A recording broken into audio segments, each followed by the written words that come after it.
Hello friends, welcome to இன்னட்டா foods. இன்னைக்கு இன்னட்டா ஃபுட்ஸில் நம்ம பார்க்க போகிற ரெசிபி ஆனியன் ரைஸ். அதாங்க வெங்காய சாதம். இந்த வெங்காய சாதத்தை உங்கள் வீட்டில் ட்ரை பண்ணி பாருங்கள். என்னடா வெங்காய சாதமா அப்படின்னு யோசிக்காதீங்க. நீங்கள் இந்த வீட்டில் இது ஒரு மஸ்ட் ட்ரை ரெசிபின்னு சொல்லுவேன். ட்ரை பண்ணி வாங்க ரெசிபிக்குள்ளே போகலாம்.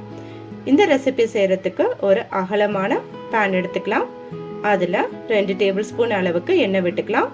முடிஞ்ச அளவுக்கு இந்த மாதிரி வெரைட்டி ரைஸ் செய்கிறதுக்கு நீங்கள் நல்லெண்ணெய் சேர்த்துக்க பாருங்கள். நல்லெண்ணெய் சேர்த்து நம்ம ரைஸ்க்கு கூடுதல் சுவை கிடைக்கும்.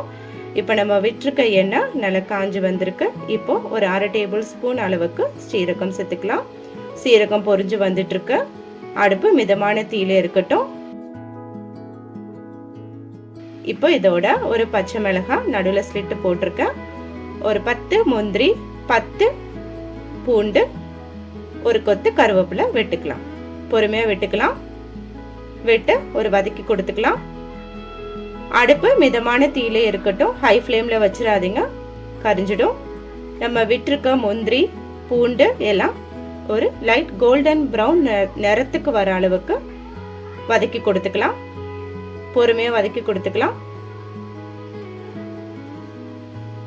விட்டுருக்க பூண்டும் முந்திரியும் கரிஞ்சிடாம பார்த்துக்கோங்க. முக்கியமாக சீரகமும் கரிஞ்சிடாம பார்த்துக்கோங்க. நான் ஒரு 2 மீடியம் சைஸ் வெங்காயத்தை நீல வாக்கில் கட் பண்ணி விட்டுருக்கேன். பொறுமையாக விட்டுக்கலாம். இந்த சாதத்தோட ஹைலைட்டே வெங்காயம் தான். ஒரு கப் ரைஸுக்கு 2 வெங்காயம், அதான் அளவு. நல்லா வதக்கி கொடுத்துக்கலாம். வெங்காயம் ரொம்ப வதக்க வேண்டாம், ஒரு ஹாஃப் பாயில்டாக இருந்தால் போதும். ஏன்னா நம்ம இந்த ரைஸ் சாப்பிடும் போது முக்கியமாக பூண்டு, முந்திரி இந்த வெங்காயத்தோட கிரன்ச்சினஸ் டேஸ்டோட இருக்கணும். வதக்கி கொடுத்துக்கலாம். இப்போ இதோட ஒரு 1/4 டேபிள் ஸ்பூன் அளவுக்கு மஞ்சள் பொடியும் 1 டேபிள் ஸ்பூன் அளவுக்கு உப்பு விட்டுக்கலாம். அடுப்பு ஸ்லோ ஃப்ளேம்லேயே இருக்கட்டும். மசாலாக்கள் விடும்போது அடுப்பை ஸ்லோ ஃப்ளேம்லேயே வச்சுக்கலாம். வதக்கி கொடுத்துக்கலாம். நம்ம விட்டுருக்க வெங்காயத்தோட கலர் சேஞ்ச் ஆகுது பாருங்க. ஒரு பிங்க் கலர்ல சேஞ்ச் ஆகுது இல்லைங்களா? இதுதான் வெங்காயத்தோட கரெக்ட் கன்சிஸ்டன்சி. இப்போ இதோட 1 டேபிள் ஸ்பூன் அளவுக்கு சாம்பார் தூள், அதோட 1 டேபிள் ஸ்பூன் அளவுக்கு மிளகாய் தூள் விட்டுக்கலாம். விட்டு ஒரு வதக்கி கொடுத்துக்கலாம். பொறுமையா வதக்கி கொடுத்துக்கலாம். நம்ம விட்டுருக்க இந்த மசாலாக்கள் எல்லாமே வெங்காயத்தோட நல்லா இறங்கி வரணும்.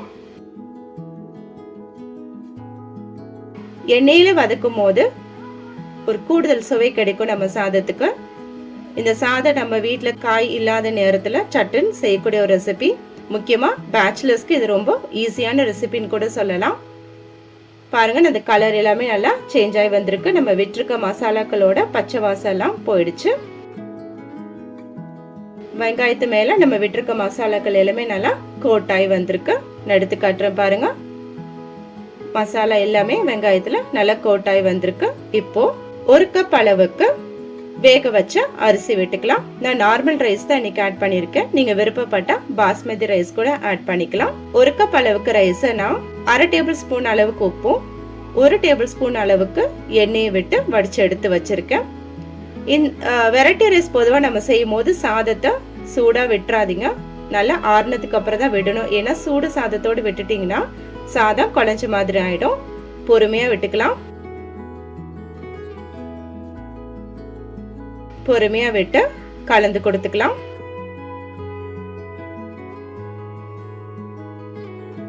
அரிசி பாருங்க, ஒன்னோட ஒன்று ஒட்டாம தனித்தனியா இருக்கு. அந்த மாதிரி பக்குவத்தில் இருக்கும் போது தான் நம்ம கிளறி கொடுக்க ஈஸியா இருக்கும். நம்மளோட மசாலாக்கள் எல்லாமே ரைஸ்ல இறங்குற அளவுக்கு, வெங்காயத்தோட சுவை எல்லாமே இறங்குற அளவுக்கு, ரைஸ்ல இறங்குற அளவுக்கு நல்லா வதக்கி கொடுத்துக்கலாம். இந்த ரெசிபி நீங்க செய்யறதுக்கு மேக்ஸிமம் ஒரு 5 மினிட்ஸ் தான் எடுக்கும். அதுவே அதிகம் கூட சொல்லலாம். அவ்வளோ ஒரு குவிக்கா சட்டுன்னு செய்யக்கூடிய ரெசிபி. முக்கியமாக பார்த்தீங்கன்னா நம்ம வீட்டில் சாதம் மீந்து போயிடுச்சு அப்படின்றப்போ, வீட்டில் காய்கறிகள் எதுவும் இல்லை அப்படின்ற நேரத்துலையும் இந்த ரைஸ் பார்த்தீங்கன்னா உங்களுக்கு ரொம்ப ஈஸியாக முடிக்கக்கூடிய ஒரு ரைஸ் ரெசிபியாக இருக்கும்.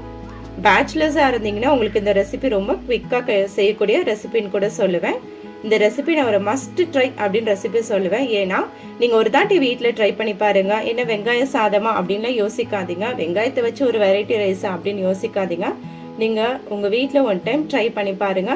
ட்ரை பண்ணி பார்த்துட்டீங்கன்னா நீங்கள் அதுக்கப்புறம் பிரியாணி செய்கிறது கூட மறந்துடுவீங்க. அதை விட ஒரு சூப்பர் டேஸ்ட்டாக இருக்கும்னு சொல்லுவேன். இப்போ நம்ம ரைஸ் எல்லாத்தையும் நல்லா கலந்து கொடுத்தாச்சு. மசாலாக்கள் எல்லாமே நல்லா இறங்கிடுச்சு. இப்போ இதோட ஒரு கைப்பிடி அளவுக்கு கொத்தமல்லி விட்டுக்கலாம். கொத்தமல்லி விட்டு லைட்டாக வதக்கி கொடுத்துக்கலாம். இப்போ நம்ம ஆனியன் ரைஸ் ரெடி ஆயிடுச்சு. அடுப்பை அணைச்சிடலாம். ரைஸ் நம்ம கிளறி கொடுக்கும் போது அடுப்பு ஸ்லோ ஃப்ளேம்ல இருக்கட்டும்.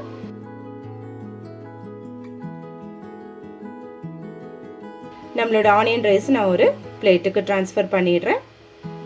பாருங்க, ரைஸ் ஒன்னோட ஒன்று ஒட்டாம உதிரி உதிரியா வந்திருக்கு.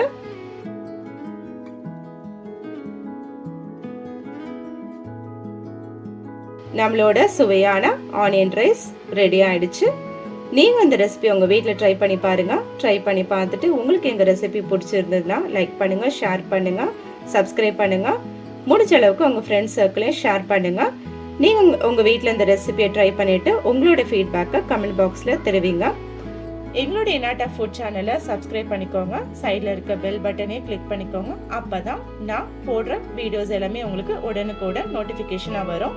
மீண்டும் உங்களை அடுத்த ரெசிபியில் மீட் பண்ணும் வரை பாய், டேக் கேர்.